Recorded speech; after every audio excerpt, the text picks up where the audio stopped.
Olá, seja muito bem-vindo a mais um podcast Unifip. Nós continuamos aqui a nossa primeira temporada do podcast Unifip, trazendo sempre informação para você, informação segura e de qualidade. Aqui é um lugar onde os temas, a cada semana a gente vai abordando um tema diferente, trazendo sempre professores aqui do Unifip, autoridades, especialistas no assunto para debater junto com a gente. Hoje a gente vai falar sobre Setembro Amarelo, que é essa campanha aí de valorização da vida. E exatamente para falar sobre isso, nós recebemos o professor e psicólogo Bruno Lucena. Tudo bem, Bruno? Tudo bem, Ivan. Para mim é uma grande satisfação poder estar contribuindo com esse espaço de disseminação do conhecimento. Quero também acolher o meu colega de trabalho, o professor Fabiano. É uma alegria poder compartilhar desse espaço com vocês.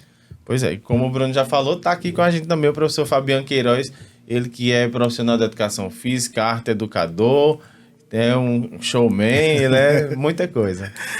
Agradeço, meu irmão, pelo convite e fico muito feliz sempre estar participando das atividades daqui da Unifip e sei da importância que se tem para a comunidade inteira de Patos e região. Então, para a gente introduzir aqui esse assunto, trazer só umas informações, a campanha Setembro Amarelo ela teve início em 2014, né, e foi introduzida aqui no calendário nacional. De acordo com a Organização Mundial de Saúde, acontecem mais de 700 mil mortes anuais, né, suicídios anuais, e esse número pode ultrapassar, na verdade, 1 milhão de casos, consideradas as subnotificações. E aí, trazendo aqui para o Brasil, nós temos cerca de 14 mil casos registrados anualmente, o que dá uma média de 38 casos por dia. É um assunto difícil, complicado, delicado, mas assim, é um assunto que precisa ser falado. Sim, a saúde mental, inicialmente, ela precisa ser pontuada que ela não trata-se de uma área monopolar, né? Ou seja, um monopólio apenas de duas ciências ou duas áreas, como a psiquiatria ou a psicologia. Ela é uma área marcada por essa característica transdisciplinar. Então, a gente precisa, exatamente para promover esse cuidado em saúde mental, visando a valorização da vida e, consequentemente, de certo modo, a prevenção ao suicídio, contar com outros conhecimentos para além dessas ciências, né, que já são meio que associadas ao cuidado em saúde mental. E o segundo ponto é que o cuidado em saúde mental ele não pode apenas se limitar ao mês de setembro, mas ele deve ser preconizado de janeiro a janeiro, levando em consideração de que, e aí eu vou utilizar uma frase que é clássica, né, desse meio termo, dessa linha tênue entre as atividades físicas de forma geral, mas também a prática do autocuidado. Mente sã, corpo sã. Então, se você não tem uma mente sã, você, consequentemente, também vai ter um físico aí sofrendo essa repercussão de ordem emocional. Fabiano? Não pode falar. Falando no processo de como trabalhar isso, de como colaborar com a diminuição, né, do suicídio e utilizando a atividade física, as artes, né, é um grande veículo de mudança, né, de bem-estar e que precisa ser cuidado. E a gente escuta muito hoje falar, né, da saúde mental como forma, que é uma coisa que a gente escuta muito agora, que antigamente era bem menos, né? E aí quais as formas, quais os meios que pode colaborar com esse processo, né? E aí vem, né, além das áreas de saúde em geral, a atividade física, as artes, né, meios que podem colaborar com esse processo. E foi exatamente por isso que a gente juntou vocês aqui, porque a gente também vê essa interação, né, entre a atividade física, ocupar o corpo, ocupar a mente. Amém. Seja com atividade física, ou seja com a prática de arte, algo lúdico, algo que seja, de certa forma, terapêutico também, além de Sim. um processo de psicoterapia ou a necessidade, enfim, de algum tratamento medicamentoso, enfim. A gente sabe que, assim, nem todo mundo é feliz todo o tempo, né? Nós temos aí momentos bons, momentos ruins. A gente vive, digamos que, em uma montanha-russa e isso até então é normal.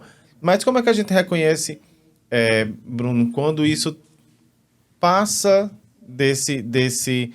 dessa situação, digamos assim, de normalidade, né, entre pontos altos e pontos baixos? Na verdade, nós precisamos compreender que, quando se trata-se da dinâmica da psique humana, nós não falamos de um movimento, de certo modo, constante, inerte, mas ele é marcado por esses processos de psicodinâmica, como nós, na psicologia, acabamos atribuindo. Então, há momentos que você vai exatamente ter comportamentos reacionais, por exemplo, numa situação de perda. É natural que o indivíduo, vivenciando aquela situação, fique triste. Porém, a nossa sociedade atualmente prega exatamente essa felicidade tóxica a todo momento. Você não abre exatamente o Instagram para ter alguém falando, olha, hoje eu não amanheci bem, sempre é, né, o happy hour, sempre de bem com a vida. Então, a primeira premissa básica para esse processo de autocuidado em saúde mental é o autoconhecimento. O autoconhecimento é a chave para a autorrealização. Porque nós precisamos ter consciência de que nós precisamos nos conhecer a fim de que nós possamos reconhecer as nossas limitações, as nossas frustrações, os nossos processos, né, patológicos, psicopatológicos, sofrimento da própria alma humana, mas também reconhecer as nossas potencialidades. Então, no momento que eu me conheço os meus comportamentos, as minhas maneiras de se reagir, né, é um primeiro passo para que eu possa buscar essa ajuda. E aí a gente consegue classificar dois tipos de pessoa. O pessimista, que é aquele que só aquele que reconhece as suas, né, fragilidades, suas limitações, e o otimista, que é aquele que realmente reconhece as suas limitações, ele não negligencia as suas limitações, mas ele também tem consciência das suas potencialidades. E aí, ao perceber esses comportamentos que são disruptivos, que estão fora, né, desses padrões ou desses traços que você costumeiramente apresenta, é hora de você pedir ajuda. Agora, esse pedido de ajuda, muitas vezes, ele é marcado por um estereótipo, um estigma social. Por exemplo, costumeiramente a gente diz, olha, hoje eu vou ter que passar no meu odontólogo, no meu dentista. Naturalmente você não tem esse estigma. Mas alguém para dizer assim, olha, eu vou fazer minha terapia, eu vou para minha terapia, eu vou para o médico psiquiatra. É difícil, porque as pessoas têm receio, têm vergonha. De falar, né? E aí, às Dizer vezes, que a gente precisa, se preocupa dizer que precisa. exatamente com o que os outros acham do que com o seu próprio sofrimento. Então, é a partir desse conhecimento de si mesmo que nós precisamos empreender mecanismos, tá, para buscar ajuda no momento certo, no tempo certo. E para os dois lados, tanto o pessimista quanto o otimista. Em excesso, precisa dessa Sim, ajuda, sim. né? Porque você termina indo para um lado que vocês mascara o problema. O problema, né? exatamente. O profissional da educação física é um profissional que está ali muito próximo do seu, não sei como é que vocês costumam chamar, aluno, cliente, enfim. O profissional da educação física está ali próximo, ao lado, todos os dias, convivendo. E ouve, às vezes, muitas dessas dores, muitas dessas angústias dessas pessoas. Acaba sendo meio que uma forma de terapia também, sim. mas também de constatação que aquela pessoa precisa de uma ajuda. Exato. Eu falo muito isso com os meus alunos. Eu prefiro alunos. De que não é só a prática, não é a prática do exercício físico, é o estar ali, é o sair de casa, é o perceber que precisa melhorar, seja no campo físico, né, como no emocional, né, mas a história da saúde mental, para mim, no momento que eu estou vivendo, né, que eu estou nessa transição de fase adulta, meia idade, e o trabalho que eu faço com vida ativa e com senhoras e com crianças com TEA, eu vejo que o importante não é o exercício para o corpo, mas é a história da mente mesmo, de estar bem. E aí estando bem mentalmente, fisicamente você vai estar, né? Porque automaticamente qualquer atividade física que você faça vai colaborar para o teu físico, não é? Mas aí a mente é um outro processo. O estar junto, o fazer, o praticar, o sair de casa colabora imensamente com a saúde mental, né? Com a saúde. Sim. É aquele adágio popular, né? Não é terapia, mas é terapêutico. Exato. Né? E esse cuidado, ele precisa realmente ser transdisciplinar, né? Não apenas limitado a uma área de conhecimento, de forma alguma. E aí, veja bem, hoje, em alguns estudos da neurociência, né, eles apresentam que O principal fator de risco para o desencadeamento da depressão é exatamente a exposição crônica ao cortisol, que é o hormônio que nós produzimos diante de situações estressoras. E a atividade física tem exatamente essa potência de produzir o antídoto contra o cortisol, que é a endorfina. Então veja que são tecnologias ou formas de manejar, de cuidar não farmacológicas, que traz exatamente uma qualidade de vida, um bem-estar social para essas pessoas. Exato. Por isso que é tão importante agregar. Veja, aqui nós não temos uma disputa entre uma ciência que domina acerca do processo de cuidado em saúde mental, mas são ciências diferentes, mas que se complementam, conseguem dialogar Exato. nesse espaço democrático, visando exatamente o bem-estar para aquele indivíduo. Fabiano colocou aqui a questão do seu próprio trabalho, né? Do projeto que você tem com crianças com TEA e o projeto que você também desenvolve aqui na faculdade com o Vida Ativa, né? Como é que você percebe as práticas com as crianças e as práticas com os idosos? Como é que isso mexe com eles? A diferença em relação às atividades e ao resultado vai variar, lógico, né? Porque são objetivos diferentes, mas o agregar, né? O estar junto em grupo, o perceber que a importância de estar ali, que é vida, aquilo, é o que faz o engrandecimento desse processo de bem-estar, né, emocional. Né? Isso acontece também com as crianças com TEA. Né? Eu falo sempre quando eu vou trabalhar com clientes aí eu digo, é importante que se faça um trabalho individual, né? Mas também é importante que se tire um tempo ou um dos horários de teu trabalho para que esteja em grupo, porque o convívio com o grupo é um outro processo, né? Ele desenvolve muito mais rápido do que somente trabalhar a enfermidade ou trabalhar o distúrbio que a criança tem. Então é preciso que tenha um trabalho em conjunto, né? Com outras pessoas. Bruno, geralmente a gente ouve, e aí, obviamente, eu vou utilizar termos aqui, mas parafraseando conceitos errados que são utilizados, de que isso é besteira, isso é mimimi, isso é falta de fé, né? Então, as pessoas elas costumam enquadrar algum transtorno, algum sofrimento mental que as pessoas passam em uma dessas caixinhas, digamos assim, né? Como é que família, amigos podem ajudar nesse processo? Talvez a princípio deixando de julgar, né? A primeira concepção que permeia, né, a sua afirmação é de que a saúde mental muitas vezes é deixada de lado, né, como algo da cabeça, algo que é besteira, piti, inclusive entre nós profissionais da saúde, infelizmente. Ou seja, existe uma associação, né, tendo como base essa racionalidade biomédica, né, de que a gente precisa ter um diagnóstico, um exame de diagnóstico para comprovar um processo patológico. Então, por isso que as doenças ou as patologias psíquicas, elas têm essa dificuldade de serem exatamente, eu diria que aceitas ou compreendidas como processos patológicos. Porque é sofrimento. Não é algo que você está vendo, né, tangenciando, apreendendo empiricamente, sistematicamente, mas existe um processo de sofrimento. E aí é preciso que nós possamos validar aquele sofrimento, né, que a pessoa está passando. Geralmente as pessoas, quando procuram um pronto-socorro, a própria equipe, muitas vezes, de saúde, em vez de acolher aquela demanda, causa uma repulsa maior. É besteira. Isso aí está dando um piti e daqui a pouco passa. Mas ninguém sabe a dor que o outro traz em si. E quando alguém está com uma enfermidade física, orgânica, toma um analgésico e até pode aliviar. Mas a dor emocional, não. Ela não age dessa maneira.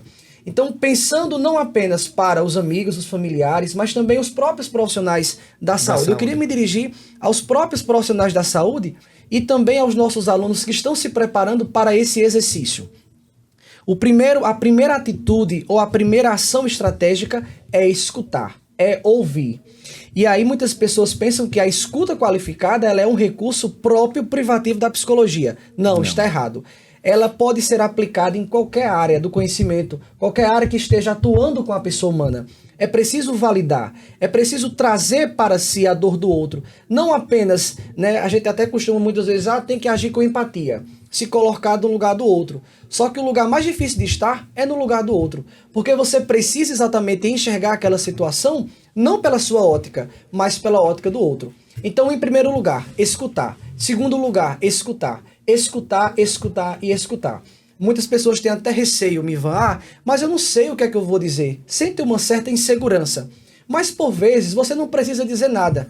O fato apenas de você estar ali, se ocupando naquele momento de vulnerabilidade do outro, por si só, já é terapêutico. Aquilo que nós falávamos, professor, não é terapia, mas é terapêutico. Saber que eu, no meu momento de sofrimento, tenho ao meu lado alguém se ocupando dessa minha vivência. Né? Exatamente.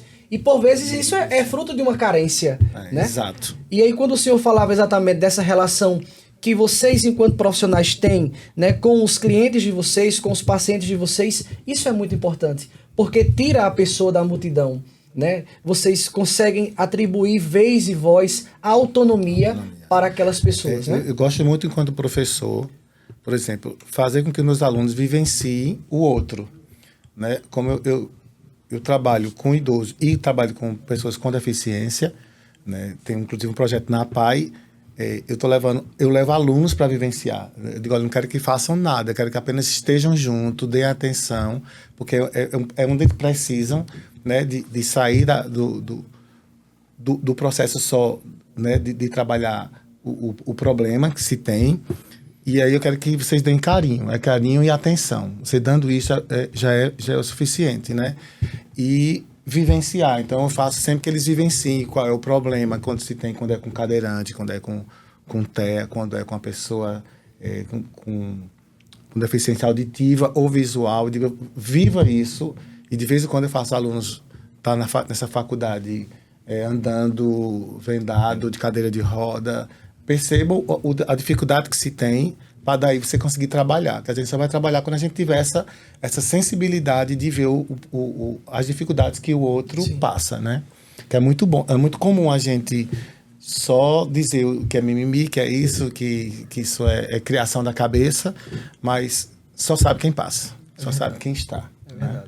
Nice da Silveira, que é uma das grandes... um dos grandes nomes da modificação da assistência ou da atenção à saúde mental no Brasil, ela dizia que o que cura é o afeto, é a proximidade. É você poder reconhecer que ali existe uma outra pessoa.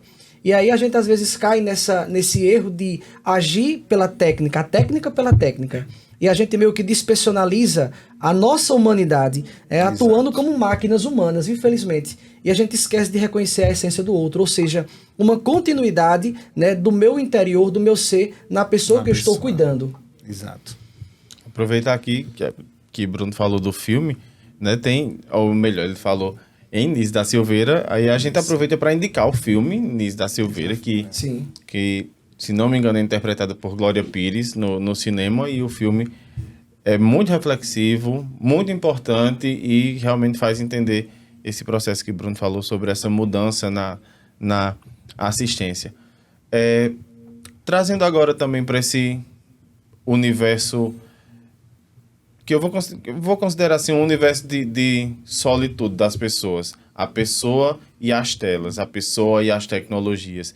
Vocês estavam colocando aí o afeto, o carinho, a relação, o estar em grupo. Como é que esse processo de rede social, de tecnologia, contribui para sofrimento psicológico, algum tipo de transtorno? Rapaz, eu gosto de trabalhar em cima da arte, né? Antes de ser profissional da educação física, eu sou artista. Então, assim, o meu trabalho da educação veio através da arte, né? E aí, esse processo da evolução, da tecnologia associado à arte, né? Hoje é fácil porque a gente se comunica através de tudo eletrônico, né? Então, você marca, você combina, você informa, leva material informativo, né? E isso é um grande aliado. Embora eu ainda acho que o excesso de tecnologias tem afastado também muitas pessoas e tenha sido um dos fatores para o trabalho para o trabalho não, né? Para o... Qual é a palavra? Não é o afastar, né? É ocasionar problemas mentais, né? Porque você termina isolando, termina... O adoecimento, né? Desencadeando. Porque aí você se isola por completo. Às vezes, a gente chama de vício, né? De estar em tudo que é eletrônico, em jogos, e celular. Em TV, em vídeo. E aí vocês não vivem o social, não vivem, né? A interação, estar junto, sair, o contato com o outro.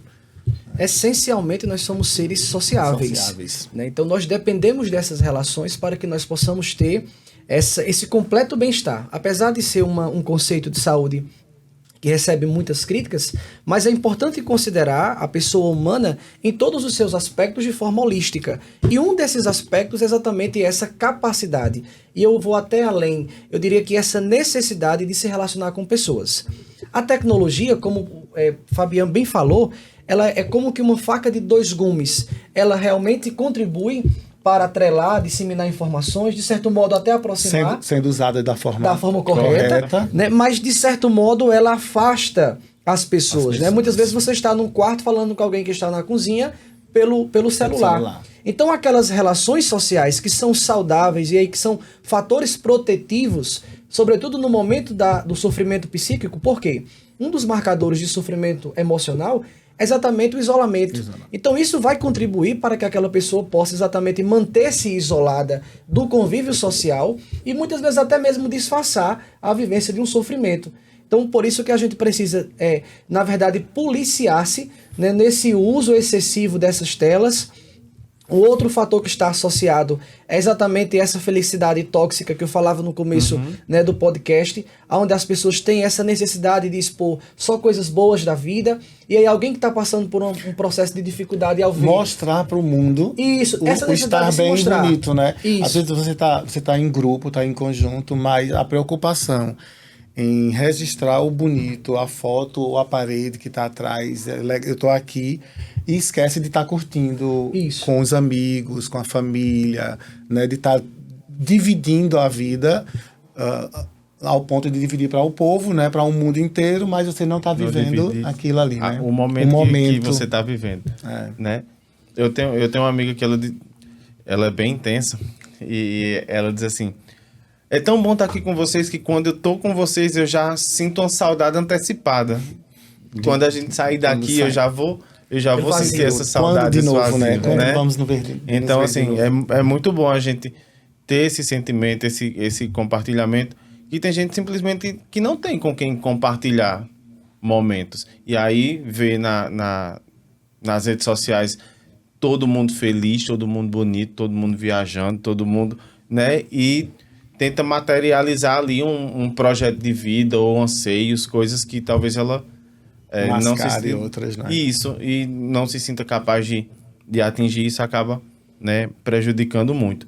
A gente também não tem como aqui dizer,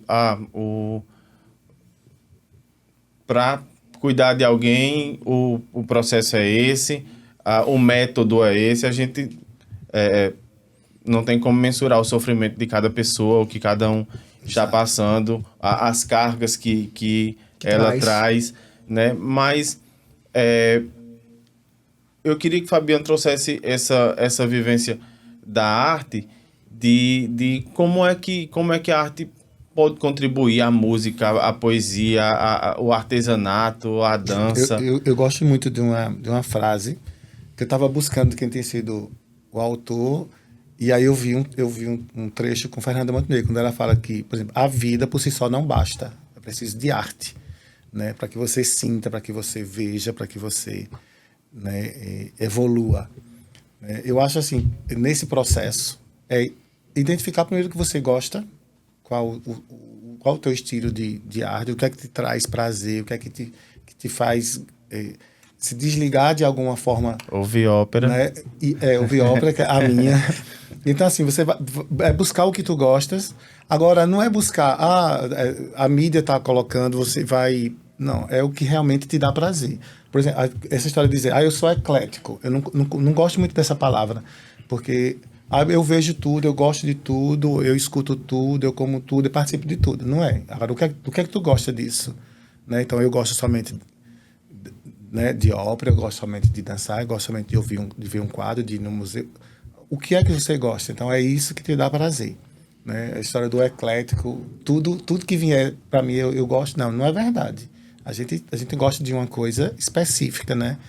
Mas a gente pode até participar de tudo, aturar tudo, ver tudo, mas busca o que te dá prazer. Se é uma leitura, vai ser um estilo de leitura, vai ser um estilo se é ver quadros, obras de arte, se é um filme, se é série. Então, busca o que te dá prazer, e aí acho que é uma das formas de você estar bem de saúde mental, é buscar o que te dá prazer primeiro, né?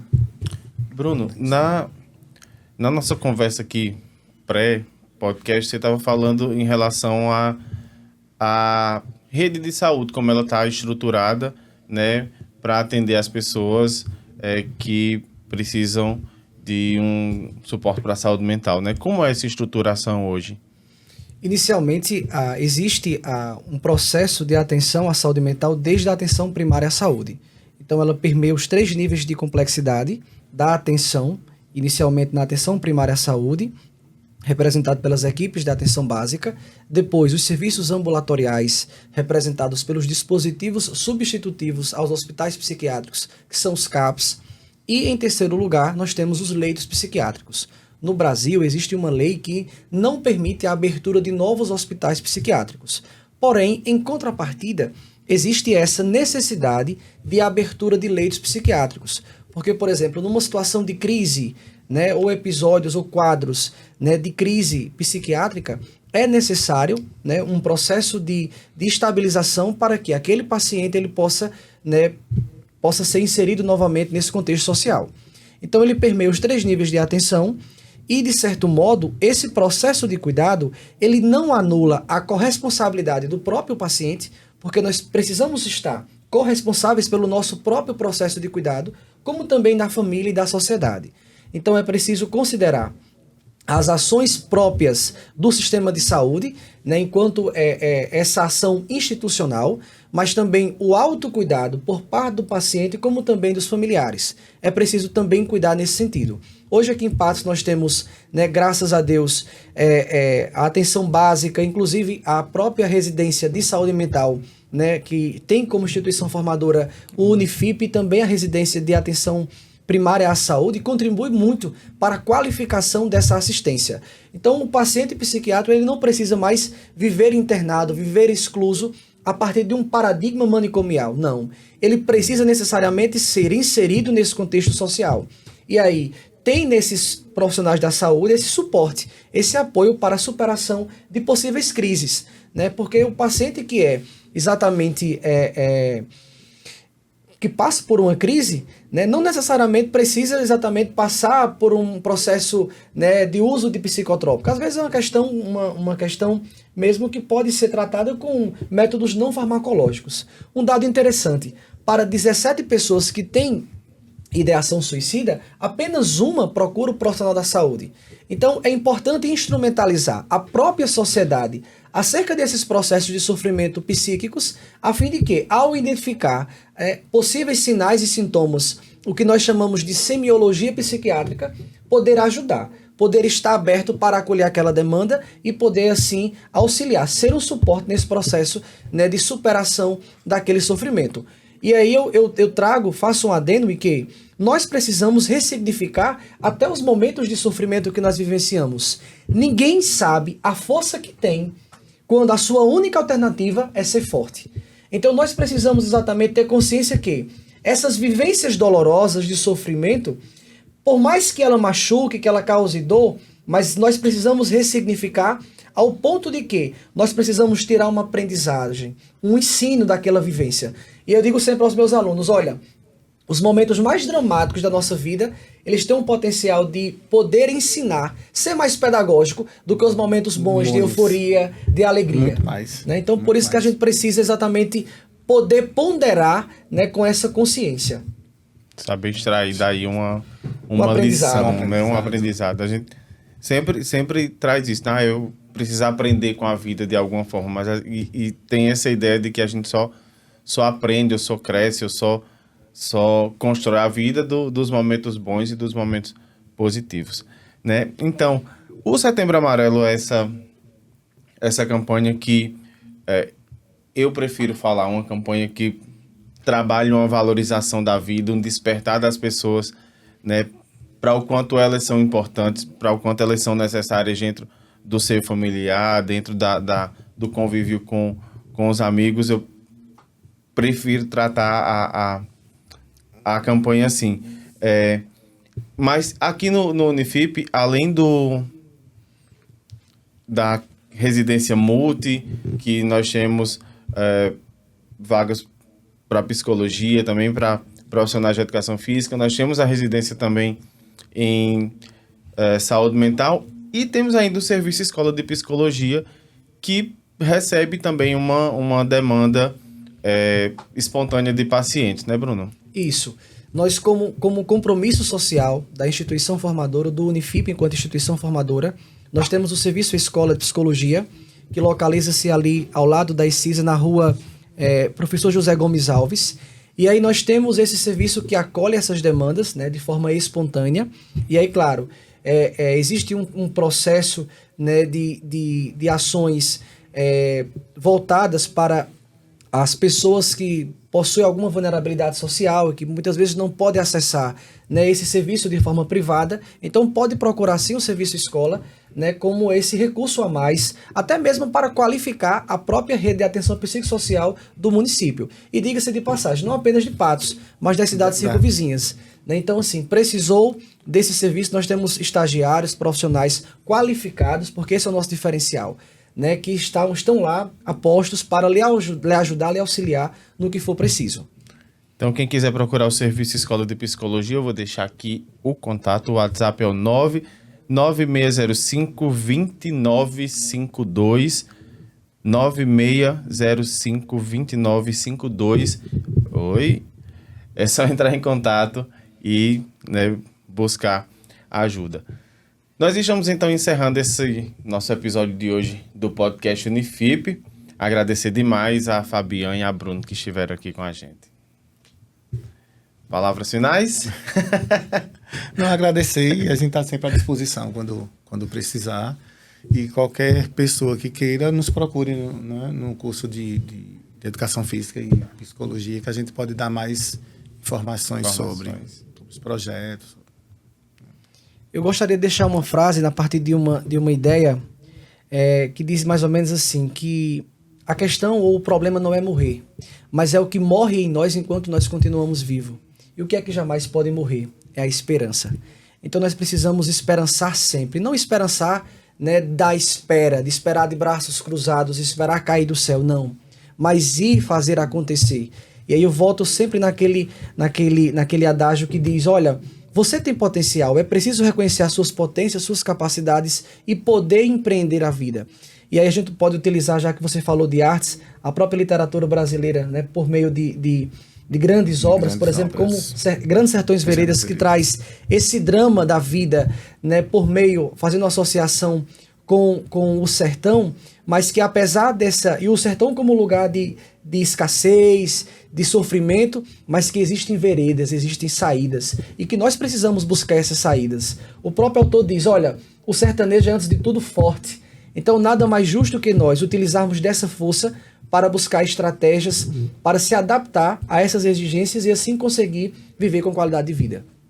É isso, é com essa mensagem de esperança e de fortaleza que a gente encerra o episódio de hoje do podcast Unifip, que você acompanha sempre no Spotify. Vai lá, acompanhe também os outros episódios que já foram lançados no YouTube também. Um abraço para vocês e até a próxima semana. Valeu!